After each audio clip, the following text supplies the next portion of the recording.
السلام علیکم اسٹوڈنٹس، آج ہم اپنے لیکچر کی دہرائی کرنے جاتے ہیں جس لیسن کی، وہ ہے آپ کا حقوق العباد۔ حقوق العباد سے کیا مراد ہے؟ یہ حقوق جو ہے وہ حق کی جمع ہے، یعنی اور عباد جو ہے وہ عبد کی جمع ہے، اور جس کے معنی ہوتے ہیں کہ بندہ، یعنی حقوق العباد سے مراد ہوا کہ بندوں کے حقوق، یعنی جن کا ادا کرنا نا ہر انسان پر فرض ہے۔ اس میں ساری جہاں پہ ہم دنیا میں رہتے ہیں، جن کے ساتھ بھی ہمارا تعلق ہوتا ہے، وہ سارے حقوق جو ہیں وہ حقوق العباد کہلاتے ہیں۔ مثلا والدین کے ہو گئے، اولاد کے، رشتہ داروں کے، اساتذہ کے، مہمان کے، مسافر کے، مریض کے، یعنی کہ ہر انسان جن کا بھی معاشرے میں رہتے ہوئے ہمارا جن کے ساتھ تعلق ہوتا ہے نا، وہ حقوق العباد ہوتے ہیں ان کے۔ اسلام نے حقوق العباد کی ادائیگی پر بہت زور دیا۔ آپ یہ دیکھیں کہ اللہ تعالیٰ یہاں تک فرما دیا ہوا ہے اللہ تعالیٰ نے کہ میں جو ہے بندوں کے حقوق جو ہیں تب تک معاف نہیں کروں گا جب تک وہ خود بندہ جو ہے معاف نہیں فرما دے گا۔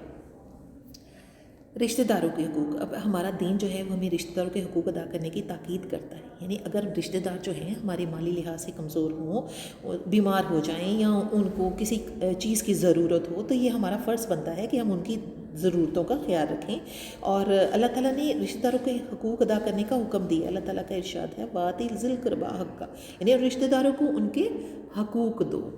اب یہ دیکھیں کہ رشتہ دار جو ہوتے ہیں نا، ان کے ساتھ جو انسان رشتہ داری جوڑتا ہے، ان کے رزق میں اللہ تعالیٰ وسعت پیدا کرتا ہے، اور خاص طور پہ اس کے لیے آپ یہ دیکھیں صلہ رحمی کا لفظ استعمال ہوا ہے اس میں، کہ رشتہ داری اور صلہ رحمی اختیار کرنے والوں کے رزق میں اور ان کی عمر میں بھی اضافہ ہوتا ہے، برکت ہوتی ہے۔ جبکہ اس کے جو اپوزٹ ورڈ اس کے لیے بولا گیا وہ ہے قطع رحمی۔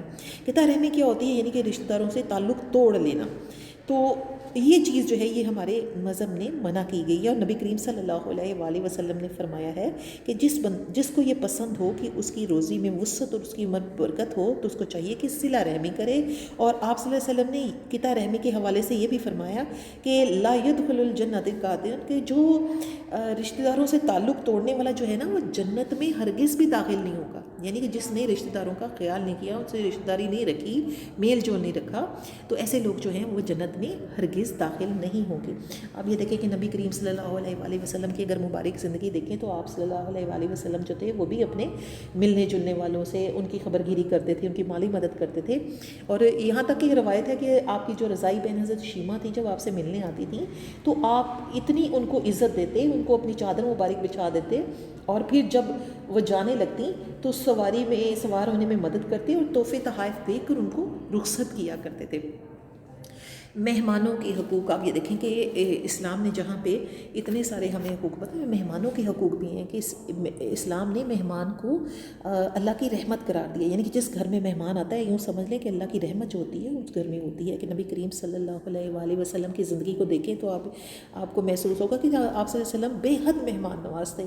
آپ کے گھر میں جب بھی کوئی مہمان آتا تو آپ اس کی خوب خاطر مدارت کرتے، اس کی ضرورتوں کا خیال رکھتے اور اس کی عزت و تکریم کرتے۔ یعنی آپ صلی اللہ علیہ وآلہ وسلم کا ارشاد ہے کہ جو کوئی اللہ تعالیٰ اور آخرت پر ایمان رکھتا ہو، اس پر لازم ہے کہ مہمان کا احترام کرے، کیونکہ مہمان نوازی جو ہے نا، یہ تمام انبیاء کی سنت بھی ہے۔ نبی کریم صلی اللہ علیہ وآلہ وسلم نے اس کو جذبہ ایثار و قربانی کا بہترین نمونہ اس کو قرار بھی دیا ہے۔ اور خود آپ یہ دیکھیں کہ نبی کریم خود بھوکے رہ جاتے تھے لیکن دوسروں کو کھلاتے تھے۔ گھر میں کئی دن چولہا نہیں جلتا تھا، لیکن آپ کے طریقے سے کبھی کوئی خالی ہاتھ جو تھا وہ کبھی بھی نہیں گیا تھا۔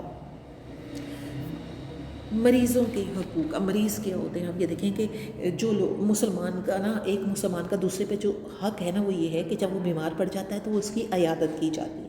اب بیماروں کی خدمت کرنا، ان کی دیکھ بھال کرنا، ان کے علاج معالجے میں مدد کرنا، یہ سب جو چیزیں ہیں نا، یہ بیماروں کے حقوق میں شامل ہیں، جن کا خیال رکھنا ہمارا فرض ہے۔ حدیث قدسی ہے کہ قیامت کے دن اللہ تعالیٰ فرمائے گا کہ اے ابن آدم، میں بیمار تھا، تو نے میری مدد ہی نہیں کی، میری عیادت ہی نہیں کی۔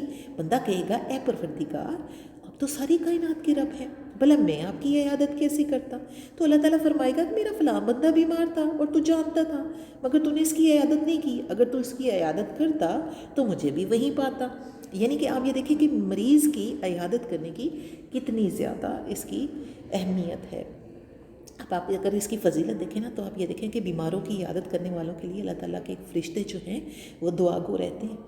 آپ یہ دیکھیں کہ آپ صلی اللہ علیہ وسلم نے فرمایا کہ جو مسلمان کسی مسلمان کی عیادت کے لیے صبح کے وقت جاتا ہے نا تو شام تک 70,000 فرشتے اس کے لیے دعا کرتے رہتے ہیں، اور جو مسلمان شام کو عیادت کرتا ہے تو صبح تک 70,000 فرشتے اس کے لیے دعا کرتے ہیں۔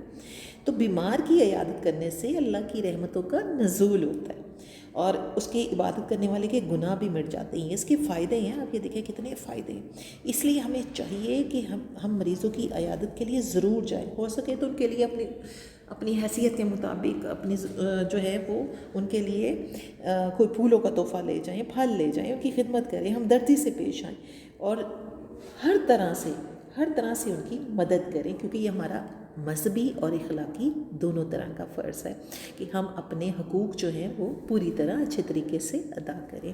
تو اسٹوڈنٹس، یہ آپ کا لیسن تھا جس کی آج ہم نے دہرائی کی، امید آپ کو سمجھ آ گیا ہوگا، اور نیکسٹ لیکچر تک کے لیے اللہ حافظ۔